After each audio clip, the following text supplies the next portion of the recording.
అరే ఒక గవర్నమెంటే అబ్జర్వ్ చేస్తుంది, మన ఇరుగు పొరుగు వారు మనల్ని అబ్జర్వ్ చేస్తారు. అరే ఈ సొసైటీయే మనల్ని అబ్జర్వ్ చేస్తున్నప్పుడు నిన్ను పుట్టించిన సృష్టికర్త నీలో ఇంటిగ్రిటీ చూడ్డాన్ని, నీ చిత్తశుద్ధి చూడ్డాన్ని నువ్వు ఎందుకు అనుకుంటున్నావు? ఒక మనిషి లైఫ్లో ఎప్పుడు సక్సెస్ అవుతాడో తెలుసా? చిత్తశుద్ధి ఉండాలి, గుర్తుపెట్టుకోండి. ఎవరో చూస్తున్నారు, ఎవరో నన్ను అబ్జర్వ్ చేస్తున్నారు, ఎవరో నన్ను పలకరిస్తున్నారు, ఇవన్నీ వేస్ట్ అండి. నా దేవుడు నన్ను చూస్తున్నాడు. నేను ఎక్కడున్నా చూస్తాడు, ఆ చీకట్లో ఉన్నా చూస్తాడు, ఈ గదిలో ఉన్నా చూస్తాడు, ఈ నలుగురిలో కూర్చున్నప్పుడు చూస్తాడు, నేను ఎక్కడికి పోయినా చూస్తాడు, ఆరు బయట ఉన్నప్పుడు చూస్తాడు, బంజరు భూములు ఉన్నప్పుడు చూస్తాడు, ఒంటరిగా నా గదిలో ఉన్నప్పుడు చూస్తాడు. నా దేవుడు నేను ఎక్కడున్నా చూస్తాడు.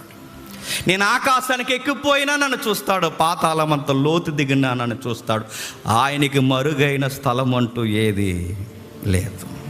అందుకే నీ పనిలో నిబద్ధత ఉండాలి.